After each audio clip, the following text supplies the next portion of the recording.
My dear friends, greetings.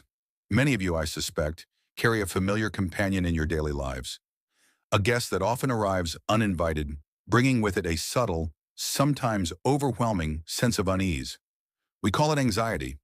For so long, we've been taught to see it as a flaw, a sign of weakness, something to be hidden or overcome with force. But what if I told you that anxiety is none of those things? What if it is merely a signal, a gentle whisper from within, pointing toward a deeper truth we have yet to fully embrace? My journey, spanning many decades of quiet contemplation and observing the human heart, has revealed this profound truth. The mind is our most powerful instrument.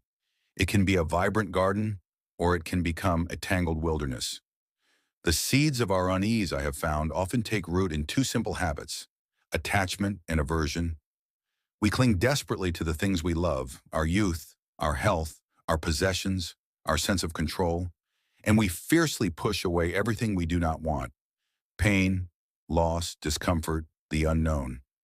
In this constant, exhausting tug-of-war, we expend immense energy, creating friction and resisting the very nature of existence itself. And what is that nature? It is, beautifully and fundamentally, impermanence. Everything changes.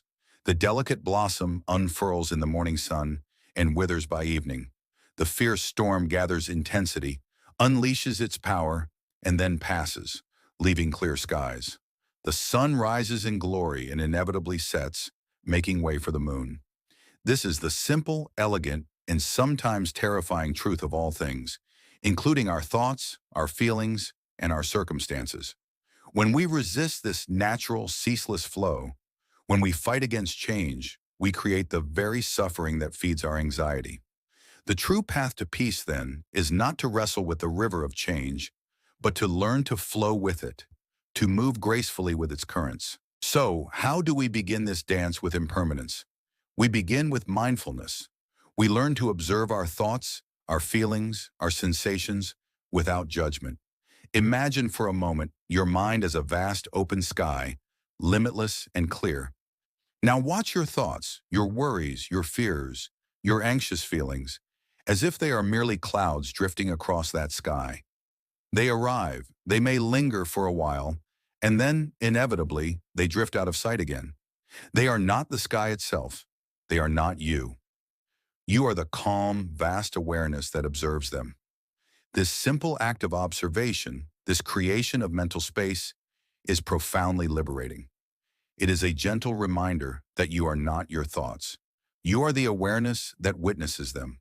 A powerful tool I often share in this practice is a gentle internal reminder when a difficult thought or emotion arises. This too is merely a thought.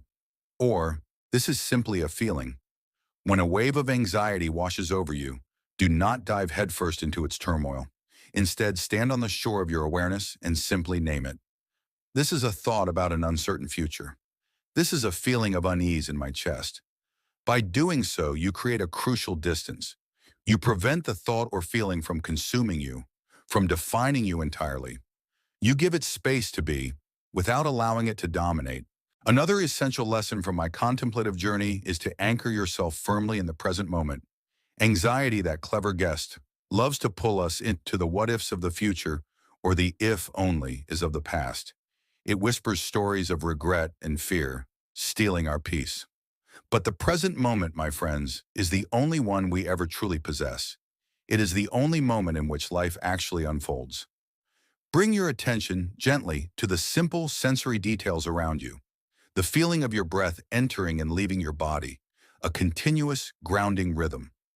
The sound of a distant bird, the gentle rustle of leaves, the warmth of a cup in your hands.